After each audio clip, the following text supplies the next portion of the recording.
Welcome to Sober Sunrise, a podcast bringing you AA speaker meetings with stories of experience, strength, and hope from around the world. We bring you several new speakers weekly, so be sure to subscribe. We hope to always remain an ad-free podcast, so if you'd like to help us remain self-supporting, please visit our website at sober-sunrise.com. Whether you join us in the morning or at night, there's nothing better than a sober sunrise. We hope that you enjoy today's speaker. My name is Paul Mortensen. I'm alcoholic. And my sobriety date is May 5th of 2001. And as I like to say, that is due to the grace of a God that will never help me, sponsorship that really should not be trusted, and a simple program of action that is never going to work anyway. Kind of a skeptic. Nice job on the steps and traditions. I think the best misread of any step or tradition I've ever heard was that someone got up and said that alcohol, cunniling, baffling, powerful. 5 minutes later, when they could start reading again, they finished off quite well. It was fun. But wearing a coat and a tie, because Casey said if I didn't, he was going to have me thrown out of Alcoholics Anonymous. I just sit here. But I'm going to take that risk anyway.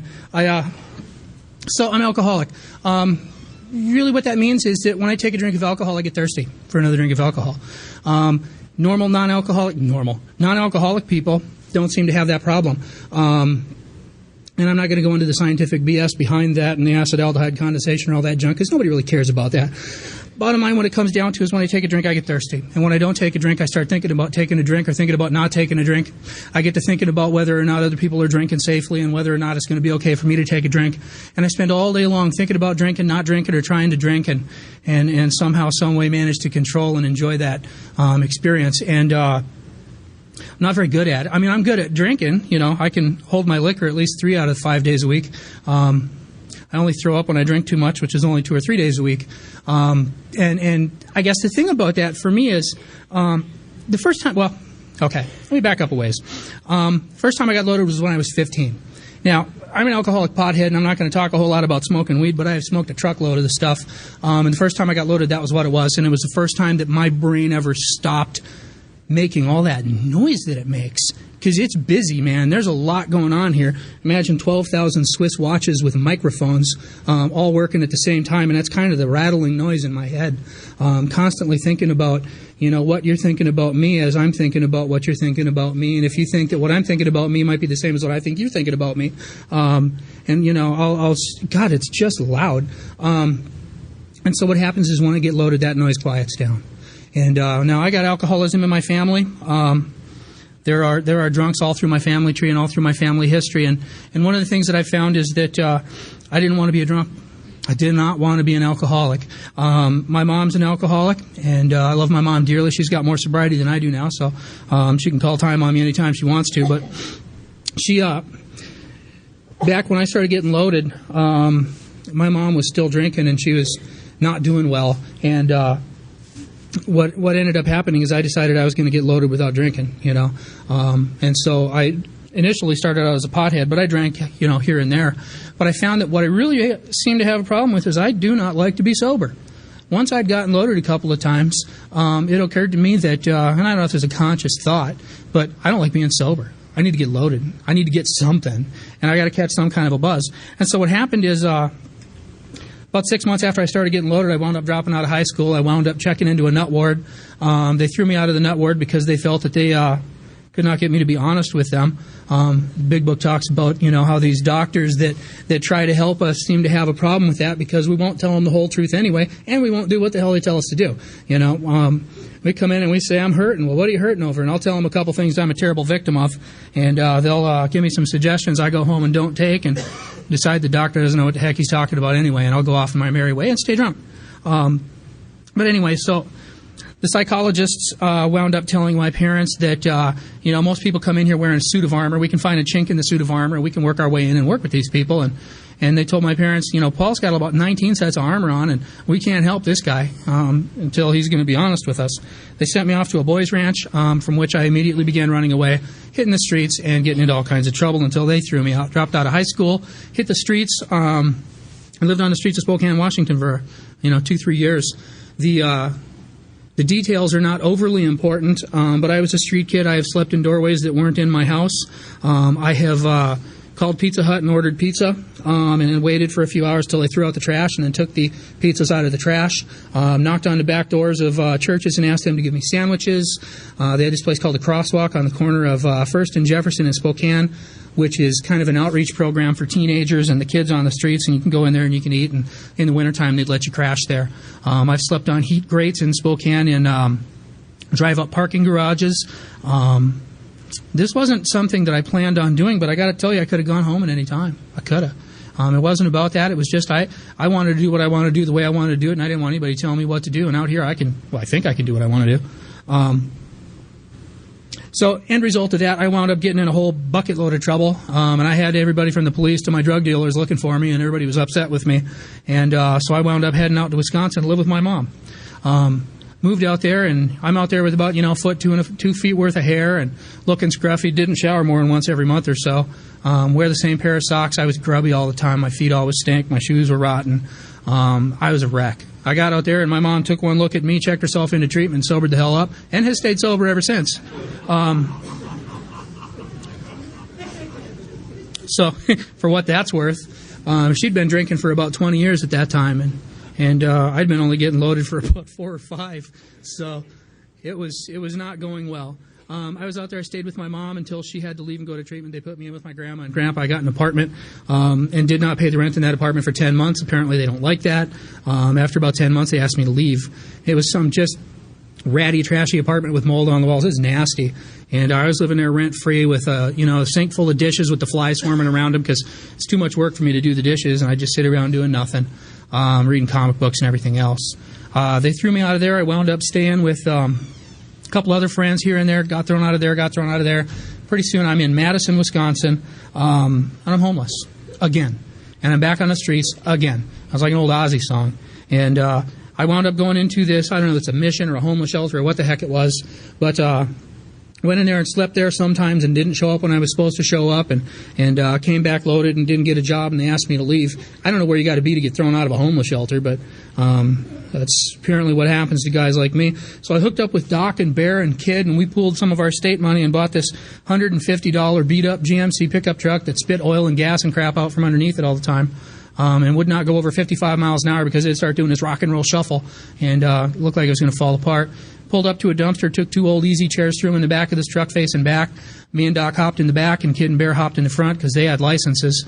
And we drove out to North Dakota to join the carnival for a new start. Worked at the carnival for the summer. I had at one point had a tantrum or a snit or whatever you want to call it, and was upset with Bear or Doc or somebody. And I took my glasses and threw them at a wall, broke them, because that was smart. So the next thing I had was these prescription sunglasses that weren't even my prescription. It was the only way I could see. And so here I'm working in the carnival wearing sunglasses day and night. Couldn't see a damn thing. And this guy, Knockout Dave, one of the carnies that was known for knocking people out with one punch, came along one night and offered to beat the hell out of me for wearing sunglasses at night and thinking I was so cool. I took off the sunglasses, and I don't know whether he saw the alcoholism in my eyes or what, but he left. I was not well. So we went through one town, and I ran into this girl, and she spent a little time with me behind the tool truck the first day I met her, so I knew she was the one. She left home and joined the carnival to be with me, so a few months later when I left the carnival because they were offering to beat and rape her and kill me if I tried to stop them, we decided we were going to go back and stay with her parents, who graciously took in this absolute loser, homeless bum. I didn't have a single bit of clothing without holes in it, I was no vision for you, and he took us in, let me stay there for about a month. I got a job, and she got me to get my GED, and got another job, and she pushed me into going to college. I enrolled in a tech school and got a degree in electronics. All this time, I'm becoming an increasingly regular drug user. I was smoking a truckload of pot, and I was drinking at any available opportunity. I tried not to get too drunk, but it seemed like every time I drank too much. I'm a puker, so, at least half the time I drink too much and I wind up throwing up. I do not like doing that. However, I can't seem to stop. In fact, for the record, the first time I got drunk was when I was 15 or 16. I was on the run from that boys' ranch, and we hadn't eaten in a couple of days. We'd stashed our stuff in some house that we'd broken into, and me and this guy Mike met up with a buddy of his, and they broke into his buddy's basement of his dad's house and took this big old gallon jug of vodka, and we went over to somebody else's basement, and we went down in the basement to have a party. Now, I hadn't really ever drank before. I'd had a couple of sips of my dad's brandy when he wasn't looking, but I never actually, drank. And so they hand me a 32-ounce Slurpee cup, and they're like, do you want to mix your own drink, or do you want us to mix it for you? I got to be a tough guy. I can't let them know I'm an idiot. I got to act like I know what I'm doing. So I'm like, no, I'll make my own. So they're like, okay. So I fill this cup up almost all the way with vodka. And they're like, whoa. You want some orange juice with that? And I'm like, for what? And they're like, well, flavor. I'm like, all right. Splash a little orange juice in there, mix it around, orange Kool-Aid style. Took a drink. So I did what children do. Plugged my nose and hammered that sucker. Drank it all down. I didn't breathe for another minute or two after that. It was a bad experience. It damn near came up right away. And then they're all cheering me on, going, man, you really know how to drink. You know how to drink. You want another? I'm like, yeah. So I drank another one like that. In under 15 minutes, I downed probably a fifth of vodka on an empty stomach. I hadn't eaten in 2 days. It was really a grievous error in judgment. And that wasn't because I was alcoholic. That was because I was stupid is what that was. I didn't know what I was doing. And 20, 30 minutes later, when I'm unswallowing all of my booze and orange juice, that's not my word. I picked that up from someone else, but it's a good word.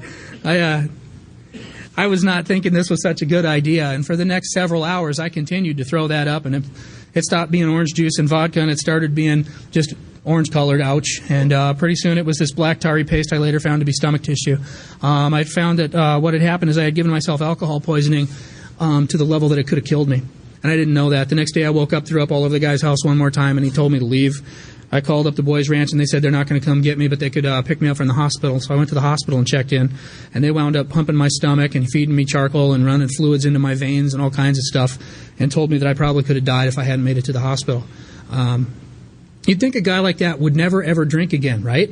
You know? Guess who's speaking at an AA event tonight? Jesus. So years go by, married to this girl. I'm running drugs because that's the only way that I can afford to have drugs because I have a family and I was trying to be a considerate, responsible adult. So I'm dealing drugs out of the closet while they're, while they're in my family, and I got a job. And apparently that's illegal. I got pulled over one day and they noticed that I had this stuff. And the reason I don't consider myself an addict is because given a good enough reason, I stopped. Given a good enough reason, I was, an alcoholic given a good enough reason cannot stop or moderate. Non-alcoholics can. They can stop or moderate. And moderate means they don't have this phenomenon of craving that an alcoholic seems to have, where when I get alcohol in my system, I get thirsty. I was not able to stop or moderate with alcohol, but I was able to do that with the drugs. I just knocked it off. I did it, for a couple of more months and just a little bit here and there, but I got to the point where, doing that was no longer fun. Doing it was no longer a joyous experience. Doing it, I'd do it about, smoke a couple of hits, and suddenly I'm doing window patrol, realizing they know. And it just stopped being fun, so I quit. What I did is I turned to the solution for me, Mickey's Fine Malt Liquor Brew, which is one of my favorite things on the planet. It tastes wonderful, although it's not nearly as cheap as Old Milwaukee's Worst. Dear God, that stuff is rot gut beer. So what I do is I would pick up a 2-liter of Mickey's Fine Malt Liquor Brew, and I'd drink that in a night, and after a while I had 2 of them. And after a while I had 2 of those and one of those little shots of Jose Cuervo, which is one of my favorite people in the whole planet. After that, I'd get a little bottle of Jose Cuervo and a couple of those 40s. And then after that, I realized that it'd be a hell of a lot cheaper if I just bought a 12-pack of beer, which I did, and drank on a daily basis. After drinking 2 12-packs a day for a while, it occurred to me I could save $1 if instead of 2 12-packs I bought a case, which I did. And I drank that, and I said I'll make it last all week, and 2 days later I'd have to buy another one. Pretty soon I needed a bottle of Jose Cuervo in the freezer as well. And I would go through a half a fifth or a half a gallon of Jose Cuervo, a fifth or a half gallon of Jose Cuervo every 2 days, and a case of beer every 2 days. And every 2 days I'd have to run down and I'd have to buy a new bottle and a new case. I didn't think it was a problem. I just, due to some other events that have absolutely nothing to do with alcoholism or recovery, I'm not going to go into it, but my wife and I decided that we were no longer fit for one another, and so we split up and I got my own place, and I really, really took off. I could buy all the beer I wanted. I could drink whenever I wanted to. And then I could get on the internet and tell people what I really thought. Yeah. I met some girls, kind of like your group is named, Big Easy. Just trying to help. My judgment was not even questionable. My judgment was awful. And, what wound up happening is I met this girl on the internet, which is where you meet the good ones, and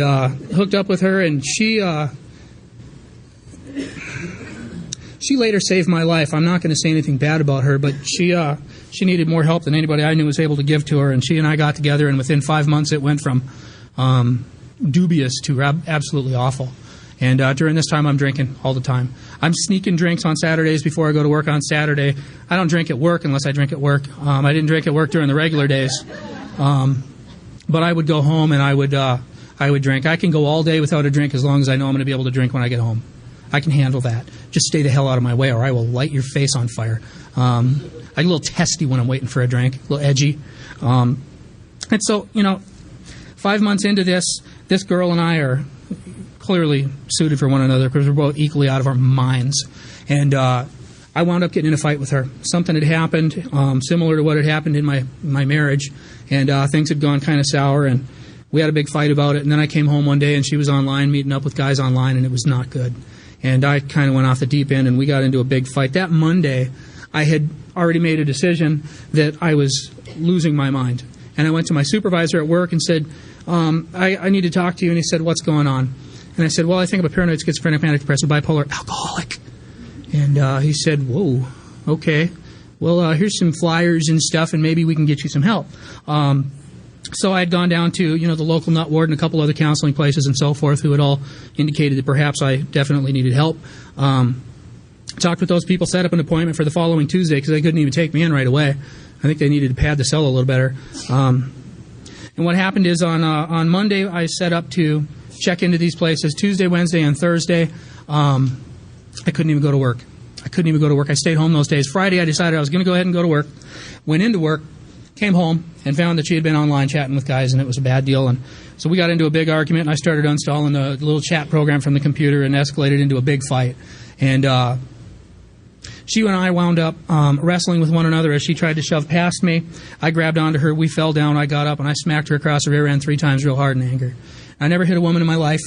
I slapped my ex-wife once when she was throwing dresser drawers at me, but I don't know if that wasn't justified. But I digress. Anyway, the fight we got into, I struck her in anger, and I swore I'd never, ever do that in my life. See, what happened is when I was 4 or 5 years old, my mom and my dad split up over my mom's alcoholism, and she was staying with this guy, Jim, who lived out in the woods, and Jim was a drunk, and Jim was a very nasty drunk.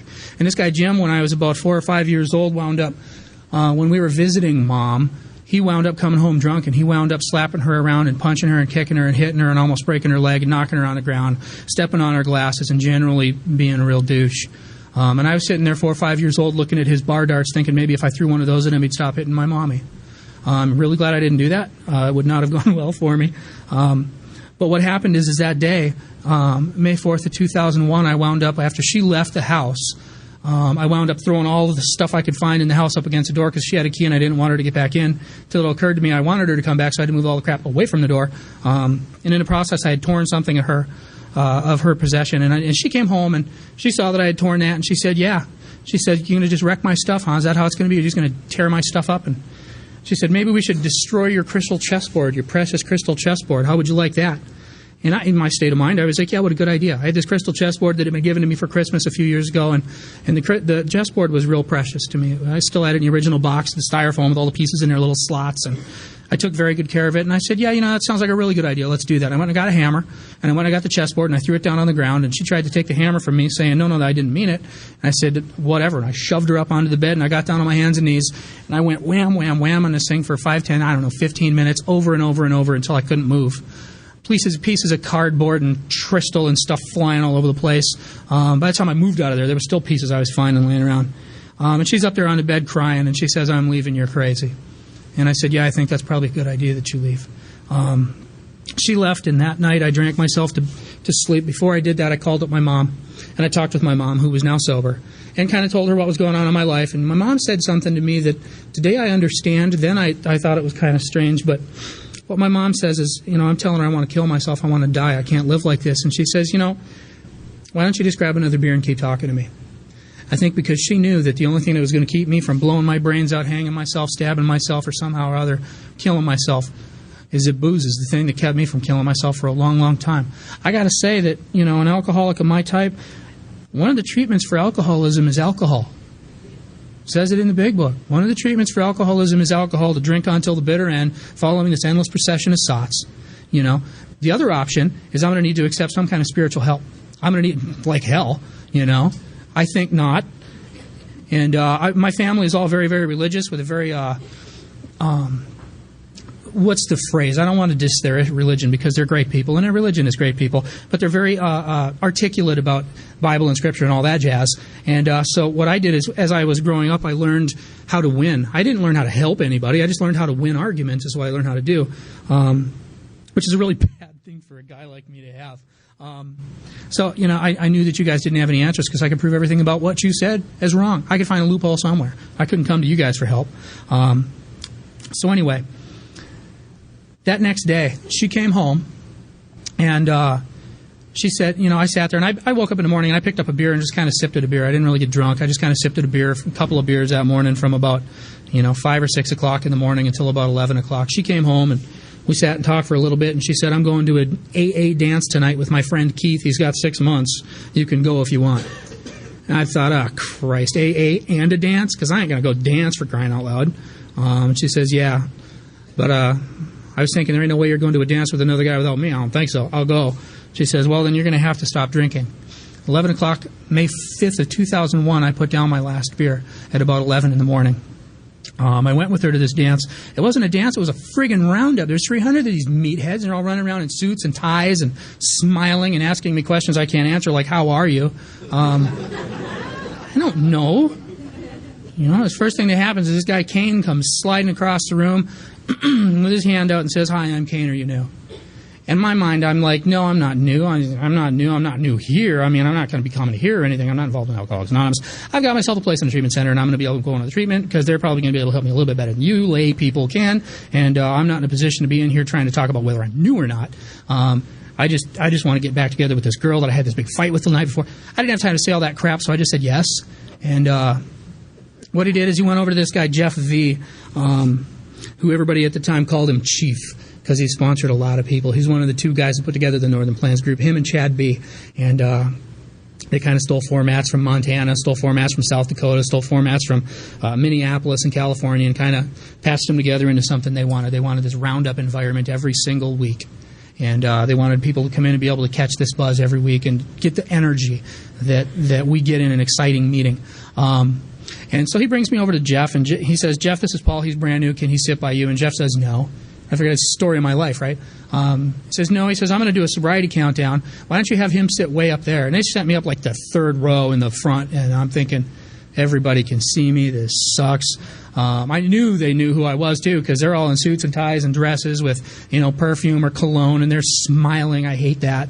I show up in jeans and leather, my hair is due for a haircut. I'm a little bit spiky, and it's like I walk in the room, and I don't know if it's really what happened, but it seemed to me that every single head in the room all turned, and they're like, new guy. Jesus, if I could only be invisible.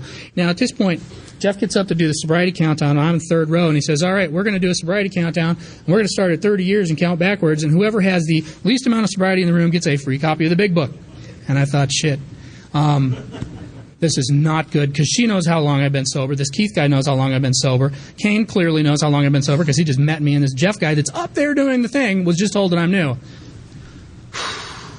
Okay. And he starts counting down. He gets down to a week. And what's happening is people are standing up and clapping and cheering, and they're all rowdy, and I'm thinking, oh no, they're going to get down to one day, and they're going to realize I don't even have a whole day of sobriety. I was drinking this morning, and they're going to throw me out, because they don't want people in AA that can't stop drinking.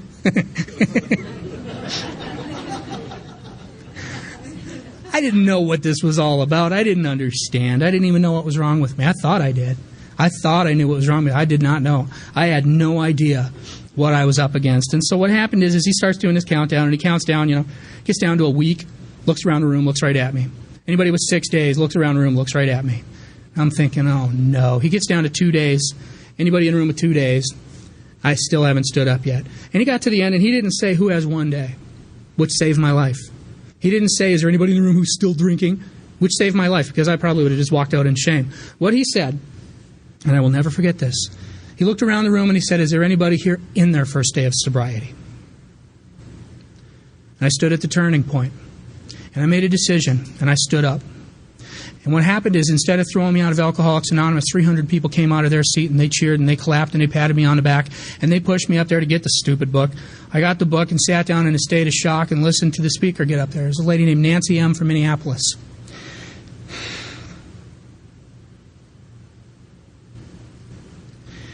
Nancy got up and she shared her story. And it wasn't some kind of a big book meeting. She wasn't out there sermonizing about how to do AA right and you're all doing it wrong.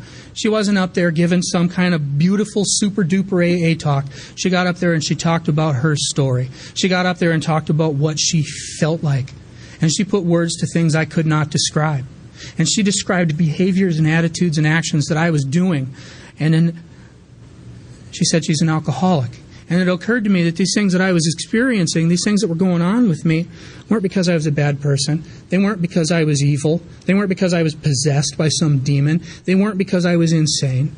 They were because I'm alcoholic. And I didn't understand that before. And it really changed the way that I look at the world. So what happened is, after the meeting, I'm walking around in a state of dumb shock.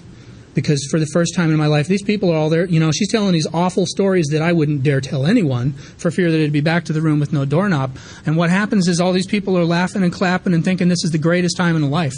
And I'm just stunned. It occurred to me, maybe I'm not alone.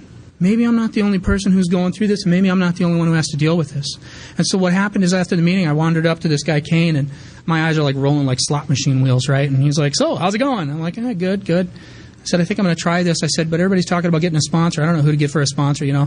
Who's in town? There's people from out of town. Who do I talk to for a sponsor? What do I do? And he said, I'll sponsor you. He says, I'll be your sponsor. And I thought, hell, that's not what I meant.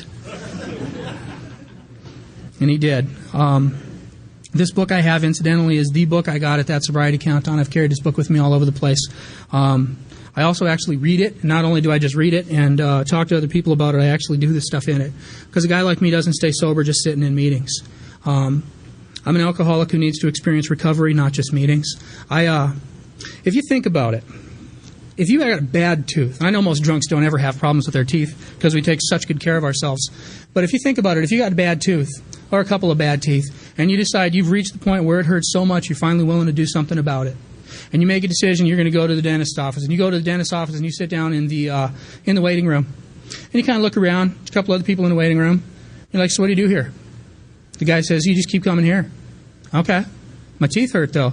Well, maybe you should get yourself a commitment. Straighten out the magazines. Straighten out the magazines, my teeth still hurt. Well, maybe you need more than one commitment. Why don't you take out the garbage? Okay, the garbage is out. My magazines are straightened. My teeth are killing me. What do I need to do? Well, put on a coat and a tie. Okay, so I put on a coat and a tie. Magazines are straight. The garbage is there. I'm still in terrible pain. My teeth hurt. What do I do? And the guy says, well, maybe you need to go get some other people and bring them here. Be of service. Be useful. Okay, so I got a bunch of guys. We're all sitting in the room. The magazines are straight. I'm wearing a coat and a tie. The garbage has been taken out, and I'm dying. I take a drink of cold water, and my teeth light up like the 4th of July. And I think I'm going to die. And I stand up, and I'm like, God, I don't know what to do here, man, but I'm dying. What do I do? And he grins at me with the 4.5 black teeth that he still has and says, been working for me for 25 years. Staggering backwards, I bump into the counter, and the lady behind the counter says, can I help you? I'm like, yeah, my teeth are killing me. I don't know what to do. But sitting here, I ain't doing nothing about it. She says, well, you know, it's possible that the dentist might be able to help with you, or is that something that you're interested in? Yeah, absolutely, because I can't do nothing about myself, you know, and her teeth are shiny and clean and they look good. She says, he takes care of my teeth. Maybe he could do good with yours. I make a decision, you know, okay, I'm willing to do this. So I come to believe the dentist can help me, and I make a decision to do something about it, and off to the dentist chair I go. And we sit in a dentist chair, and we do a little inventory work, and I tell him it hurts here and here and here and here. And he says, okay. And he goes in there with those little picks, you know, where he's like poking around, and he finds a couple that I didn't even know about, which is why you do a fifth step with a sponsor, because they know more about you than you do. And he says, okay, shows you the x-rays and says, this is where it hurts, and this is why it hurts, and we're going to have to do some serious work here. Are you willing to trade this for whatever's behind door number 2? And that, I think, is a 6th and 7th step right there. You make a decision. Yeah, I want to make this right. What do I got to do? And then they go in with the drill. And you start with the Novocaine, which is a really good idea. And when we come into Alcoholics Anonymous, we have a similar experience. We got that time that sometimes is condescendingly referred to as a pink cloud. I don't think it's a pink cloud at all. I think it's a period of grace. And I don't think that the grace of God should be understated. And that period of grace is a period of time where a guy like me is given the opportunity to take some actions to get well. And that's kind of like that Novocaine. And if you wait until the Novocaine wears off to do that dental work, you're going to really regret it. Do it now. And so what happens is he goes in and he drills and he picks and he scratches and puts in fillings and cleans your teeth up. And then he says, from here on out now, you're going to have to brush and floss and take care of yourself and not drink all that damn sugar pop, and you're going to have to do better with your teeth. In addition, why don't you go out on the internet and look up a little bit about how to take care of your own teeth and grow in your understanding and effectiveness and learn a little bit about how to take care of yourself. And then he says, and on your way out, why don't you tell those jackasses in the waiting room that they can come back here and get well if they want to? Because that for me is what it's going to take. Yeah, the waiting room is a good place, but I think meetings are a waiting room where we meet people that can give us a solution on what's wrong with me. Now, I'm an alcoholic and I'm an arrogant little son of a bitch, and what happens is a guy like me gets a hold of an answer and a solution like that, and I jump up on my soapbox and begin evangelizing and soapboxing and generally condescending. I talk down from my spiritual and moral hilltop to people with way more time than me and let them know that they're doing Alcoholics Anonymous wrong, and I become a general nuisance and annoy the hell out of the people around me. Nobody likes that. And I wonder why nobody wants to hang out with me. In about 4.5, 5 years of sober, I'm engaged to this girl, and I'm letting her know how she's doing AA wrong, and she's not doing it good enough. She should tighten up her work on the steps. And I'm letting her know all the various ways that she moved out, as well she should. And I found myself alienated and isolated from other members of Alcoholics Anonymous and wonder why I hurt so bad. I call up my friend Steve, and I'm talking with Steve W. Steve's one of my litter mates. He and I grew up in sobriety together, and we were nuts. And he was 8 months sober, and he was absolutely stark raving, not working any kind of a program at all. He was waiting in the waiting room and wondering why it sucked, right? And Steve and I ran into each other, and he heard me talking, outside of meetings while we were playing hacky sack with the hacky slackers around the outside of the meeting. And he looked at me and thought, that guy's more crazy than I am. And I was doing the steps, and I was starting to get well. And he thought, well, hell, maybe this will work for Paul. Maybe it'll work for me. And Steve and I started doing this thing together. And Steve's one of my heroes. He's my brother, Steve's my adopted brother, and nothing will ever change that. I love that guy. But 5 years sober, I'm dying. I'm dying from the extreme right-wing jackass attitude that I have about how all you people are doing your program. And I call up Steve and let him know all these different reasons why I'm falling apart and why it's not fair that these people are victimizing me with all of their actions that are wrong.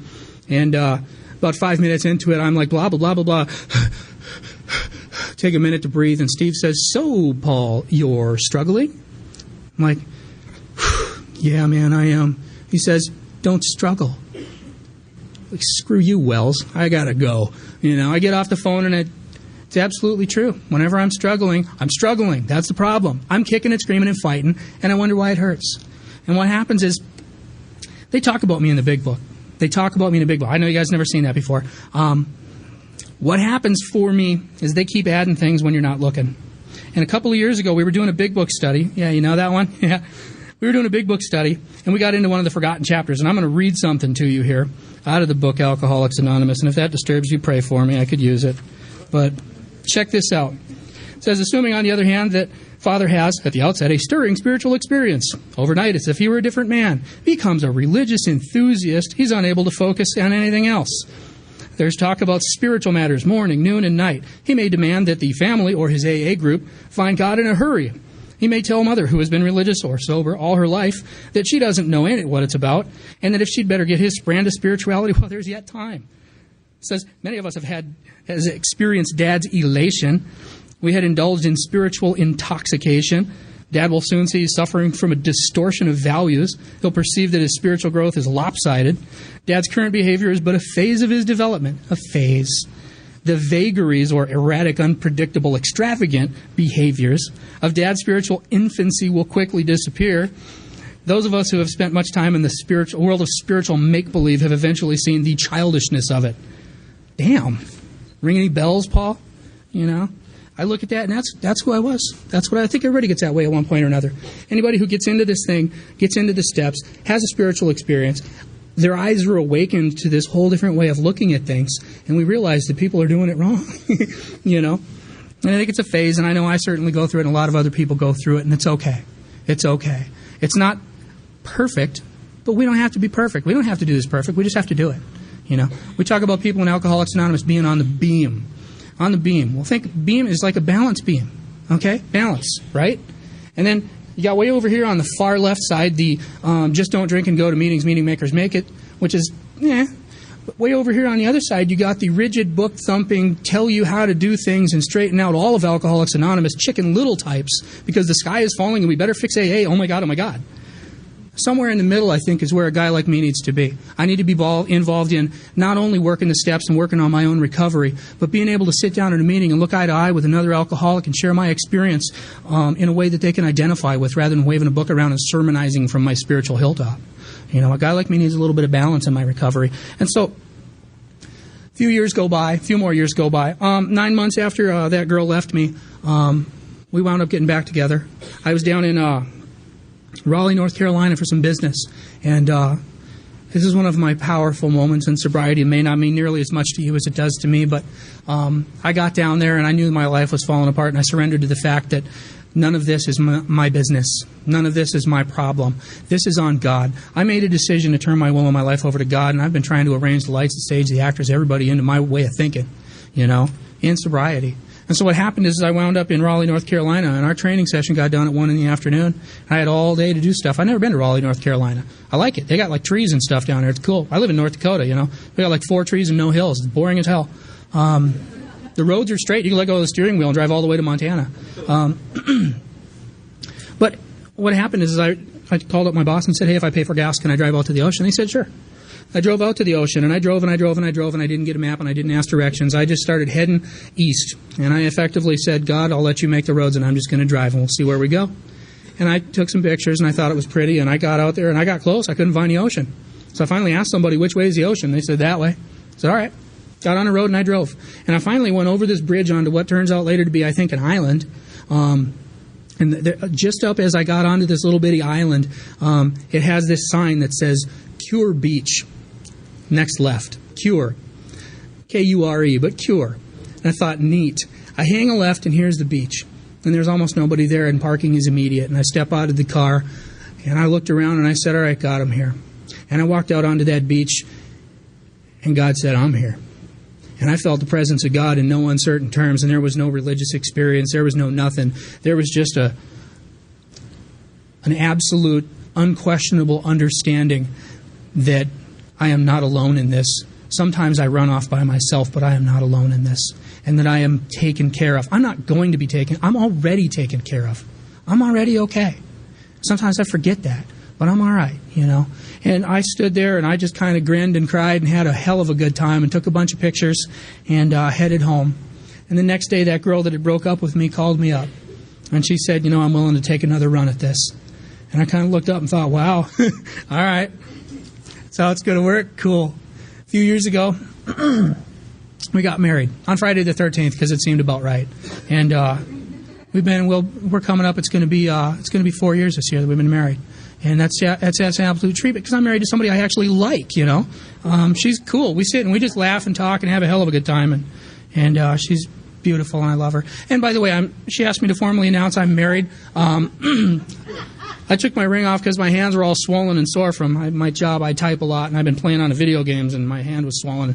Took my ring off and couldn't get it back on. And I was on the plane, and I realized, as before the plane took off, I called her up and said, oh, my God, I forgot my ring. She said, fine, you just need to make a formal announcement every time you go into the room that you're married, and it'll be all right. And I'm like, okay, so for your information. So anyway, what it's like today, I have the opportunity to be here and to be now. I have the opportunity to be in this moment. I have an opportunity to be with you. You know, when I was early in sobriety, there's this Earl H. talk I heard that he talks about this whole get right between the claps, right here, right now. And I love that talk, and he's one of my heroes, you know. And I understood the principle. I got it. To be in the here and now, in this moment, no matter what, all the time, which I don't always do, but it's a good principle to follow. So what happens for a guy like me is, in order to get in the moment, think of it like a movie projector. Okay, I know there's at least one person in this room has seen one of those before, but maybe not more than one. Who knows? Movie projector, you got the supply reel supplying all this film, goes all through these little wheels and cogs, and it goes past this light, which flashes on each frame as it goes by, and then it goes through all these other wheels and cogs and gets wrapped up by this take-up reel. Okay, and what happens for a guy like me, if I'm in the now, I'm where the light bulb is. Okay, I'm not worrying about what's coming. I'm not worrying about where it's coming from, how it's going to get there, whether it's on the supply reel, whether it's coming through the wheels and cog. All I'm looking at is on this moment, when I shine on this moment, as each frame passes, I'm in the here and now. And I don't worry about how it gets to the take-up reel. I don't worry about how it gets through all the wheels and cogs. It's no longer my problem. Once I've gotten past that moment, I'm now on the next moment. When I can be in this moment, in the now, I can be okay. When I can be, my sponsor, Scott, tells me, be where your hands are. Be where your hands are. That means I'm over here worrying about where my hands are, not whether John Gunner's working a strong enough program back there, which I could, but it's probably a bad idea. So when I can be in the moment, I thought, wow, this is such an original idea. Did you know that that's actually in the big book? Check this out. This is so cool. I found it. It was in there. It's been there for a while. It says, most of us feel we need look no further for utopia. We have it with us right here and now. Right here and now, utopia. The ideal place to be. Where everything is okay, everything is right, nothing bad is going on, here and now. Not 5 minutes ago when I experienced a problem I'm still obsessing on. Not 20 minutes from now when something's going to happen that I need to spend a little time worrying about. None of that. When a guy like me can be in the now, when I can be in the moment, I can be okay. They have actually, I thought, when Bill talks about being rocketed into the fourth dimension, as a result of doing these steps, as a result of getting well, we get rocketed into this fourth dimension. I thought, I ought to look that up. We got internet and stuff. They didn't have that back then. So I went and I looked up the fourth dimension. And there's this picture. If you look on Wikipedia, they've got this picture. And it's called a tesseract, in case you give a damn. But it's a picture of this wireframe cube inside of another wireframe cube, and they're connected at the corners with little wires. And the inside cube is pushing forward and going out to become the front of the box, and then moving back to be the sides, and then moving back to be the back of the inside box. Kind of like when you roll up a pair of socks over and over and over and never reach the bottom. It's about that kind of a motion. Or if you watch clouds in slow motion, or speed motion, as they kind of grow and change, it's the same mass, just moving and changing. When I can be in the fourth dimension, it's not just the height, width, and depth. And it's not just a matter of time. It's a matter of being with each individual frame as that tesseract folds and unfolds.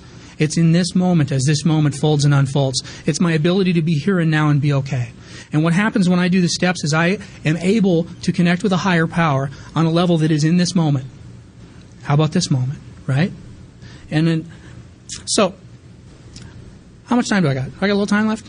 Okay, so I did the steps, in case you wondered. Third step, I was a couple weeks sober, and this girl that I had been dating was living with another guy and sleeping in his bed, telling me that she wasn't having sex with him. And I was over there visiting with my kids, and I'm 2 weeks sober, and I'm out of my mind. And just focusing on every single thing in the room and worrying and worrying and worrying. And we're having this cookout, and I'm thinking this is terrible. And she tells me that, she's pregnant. It might be mine, even though it could have been easily several other people's. And what happens is afterwards I'm ready to go home, and then she comes up to my kids and says, hey, you guys want to go bowling? Awesome. I don't want to go bowling. Kids are absolutely certain they should go bowling.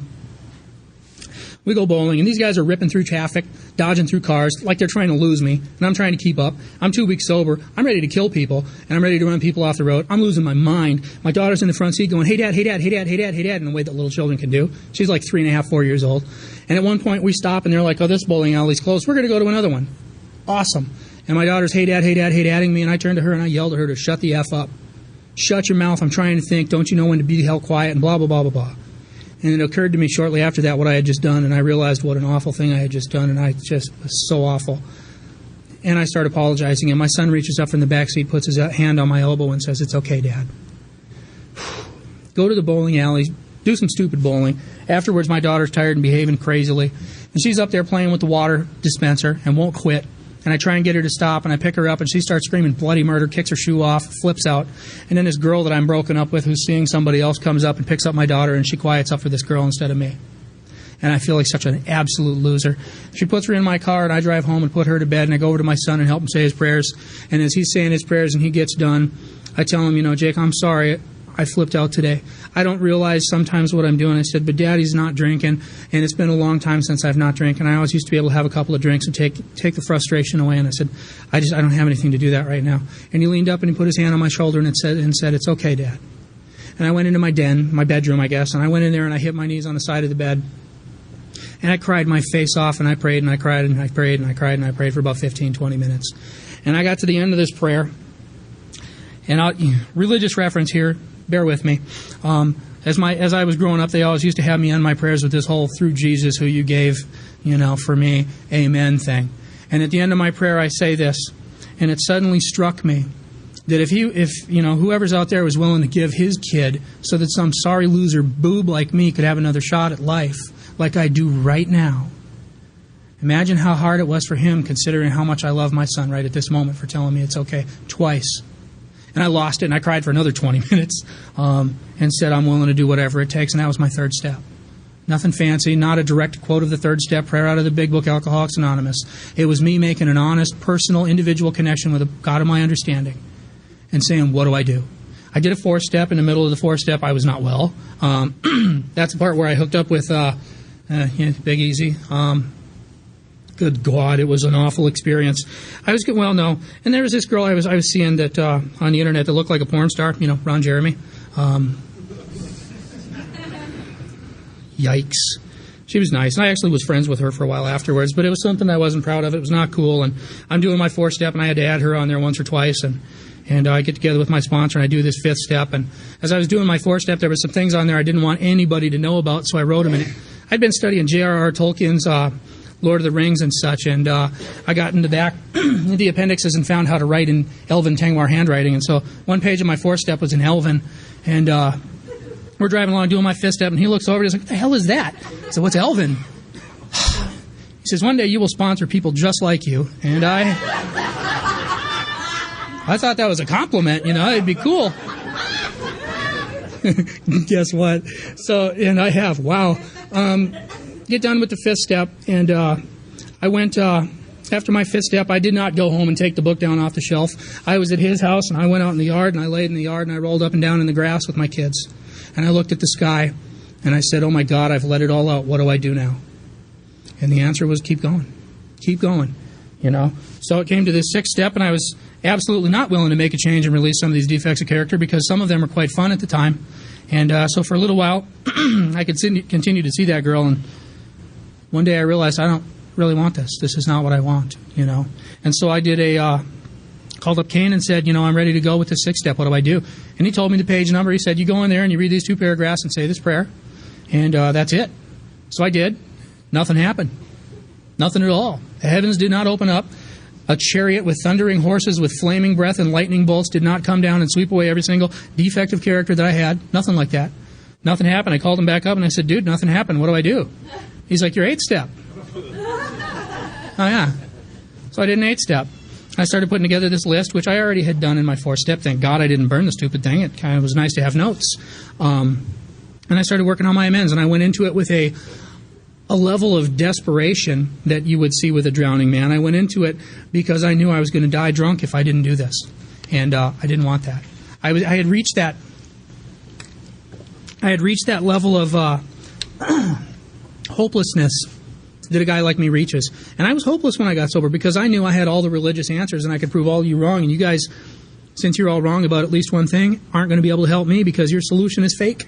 It's fake and I can prove it. And thank God I had to let go of that fixed idea, tradition, superstition, whatever you want to call it. I had to let go of some of these old ideas because what I thought I was right about and how many answers I thought I had were not keeping me sober, and you were. I'm not sober and you are, but I'm busy over here being right about everything, right? So I had to change that way. I had to change the way that I looked at things. And I went into this thing with a level of desperation. I started making amends. I was making amends left and right. I got a hold of my sponsor one day, and I'm like, when are we going to do the 10th? When are we going to do the 10th? It says in the 9th that about halfway through we start doing the 10th, right? It says, while we're cleaning this up, we're doing the 10th. I found out later that he actually hadn't been doing the 10th, 11th, and 12th, and he had to call his sponsor and ask him to take him through that stuff because he didn't know. So I actually pushed my sponsor into doing some step work. And what ended up happening is we went through the steps. We went through 10, 11, and 12. And I started making these amends. And I started trying to keep track of what a jackass I was being and trying to make things right as I went along. And I started trying to increase my understanding and effectiveness as an alcoholic in Alcoholics Anonymous. There's some debate sometimes. We were talking about this earlier today about whether or not you do lots and lots of 4 steps for the rest of your life or whether you do one forever. The answer is yes. Yes. The 10th step says we continue to look for selfishness, dishonesty, resentment, and fear. Sounds like a 4th step to me. When these crop up, which is one of the promises, there's lots of those through the book. When these crop up, we ask God at once to remove them. Sounds like 6 and 7 to me. We make amends promptly if we've harmed anybody. Sounds like 8 and 9. And then we turn our thoughts to someone we can help. So it looks like I'm going to be doing steps 4 through 9 every day, several times a day, as often as possible, unless I decide to rest on my laurels and not do that. And if anybody has ever looked up what laurels are, which is another reason it's good to have a sponsor take you through the book, to have you explain to you words like chicanery and what they mean. What laurels are, other than things that you rest on, is back in Greece, what they would do is when you had completed a particular achievement or project, they would make you a crown of laurels. You ever see the old pictures of the Greeks with the funny little plant things on their head looking like a half-C crown? That's what they are. It's a crown of laurels. And what would happen is if a guy like me goes and I achieve some thing, like I've done my steps, I've done my, and then I sit down on that achievement that I've already done and don't do anything else, I'm back to getting sicker and sicker and sicker. Because a guy like me does not do well to just sit there. So as I'm doing this, I'm also trying to continue to grow in my understanding and effectiveness, and I'm also trying to improve my conscious contact with the God of my understanding, which is why sometimes I'll hear folks in meetings say, I'm trying to work on my 3rd step. My sponsor says he won't take me through the rest of the steps until I have an understanding of God. Really? Then what do you need an 11th step for? 3rd step, you just make a decision. I'm going to do this. It's almost like saying I'm going to make a decision to do the steps. That's, pretty good place to be. But I'm going to have to continue to grow in understanding and effectiveness, and I'm going to have to continue to work on my relationship with my higher power. And what I'm going to do in the process is I'm also going to talk to those guys in the waiting room, and I'm going to go up to them and say, hey, I know where you're at.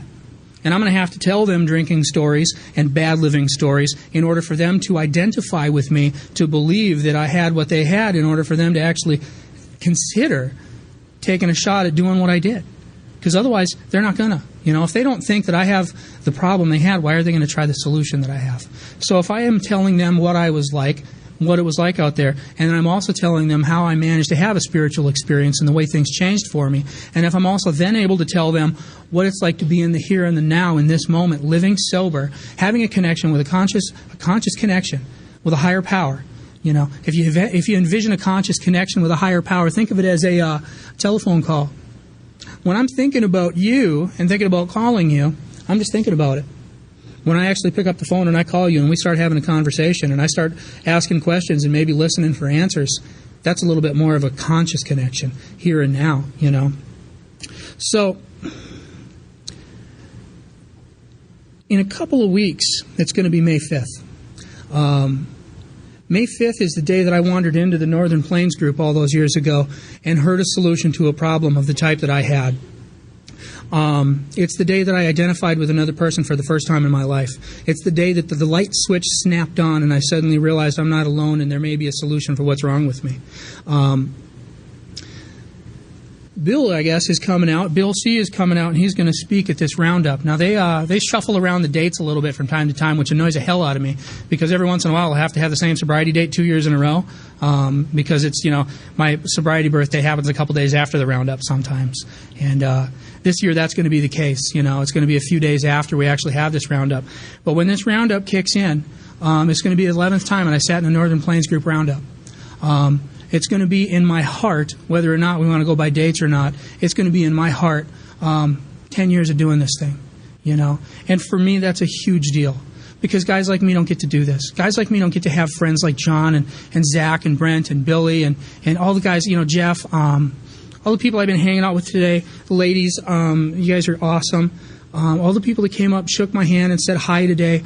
It's really, really neat, David. It's really neat to be able to come down here and walk into a group that is almost exactly the same as where I'm from, And I've been to meetings like this in other places. I can walk in, and it doesn't take more than 30 seconds, and I'm home. I'm not nervous. I'm not afraid. I'm not uncomfortable. I'm all right. And you guys are the part of that. I have a higher power today, and I talk with that higher power regularly. I have a sponsor. It's important that I have a sponsor because it's somebody outside the noise in my head that I can call up and share with him my latest good idea and maybe get his take on that and find out whether or not I'm actually out of my mind or not, because I get so wrapped up in this self-obsessive I gotta, that it's terrible for a guy like me because it's overwhelming, it's noisy, and that is the reason why it's important for me to have those periods of quiet during the day where I'm able to stop, drop, and pray, and I'm able to take a few minutes to meditate. Take a little bit of time to just kind of be quiet. But to meditate also means to contemplate, ponder, to dwell upon, to consider, to think about. And for me, it's good for me to have things to think about. In the 12 and 12, we got the prayer of St. Francis of Assisi listed in there, and it says that it's not listed in there so much as an 11-step prayer, mind you. It says we have various things that we use for meditations. We take a few set prayers and use these for meditations. Here's one we really like. And they throw in the prayer of St. Francis. Well, if you look at it as a meditation rather than as a prayer, what are we going to meditate on? Okay, make me a channel of thy peace. What's a channel? You guys got channels around here. Water go through them. They go from one place to another, right? You make me a channel of your peace. That doesn't mean God give me peace. It means God, let me be the conduit to give somebody else some peace. Make me useful. Put me in a position where I can carry something of value that doesn't start with me and doesn't end with me. Put me in a position of usefulness where I can actually carry something like what I've gotten from others and you to someone else. Help me carry this buzz to somebody else so that I can be useful to God and others, not just myself. And it puts me in a position where I no longer feel useless. I no longer feel like I have no purpose. I have a purpose today. It's to carry this message to other alcoholics and to stay sober. And in order for me to do that, I need to continue to work this program daily. I can't be in the now all the time I'd like to be. Seems like a really good idea for me to be there. It's a beautiful ideal, but I'm not wonderful all the time. I make mistakes. I screw things up. I'm human. And there's nothing wrong with that. I sometimes get on my little big book thumper. Nothing wrong with big book, something wrong with thumper sometimes. And I get on my little kicks and I make an ass of myself. And there's other times when I don't make it to a meeting that I should have made it to. I don't do everything right. Sometimes in traffic there are really other jerks in traffic and I know it. But I don't have to swerve at them today, Thank you for bringing me down here. Thanks to, Casey and Sherry for putting me up and being gracious hosts. Thanks to John and all the other guys that allowed me to hang out with them today. I could think of a time when nobody wanted to invite me to hang out with anybody, much less fly my dumb ass across the country to do so. So I am really privileged. I am really honored. It's really cool to see that you guys are having this kind of a buzz down here. Thank you for letting me come out here. Happy birthday.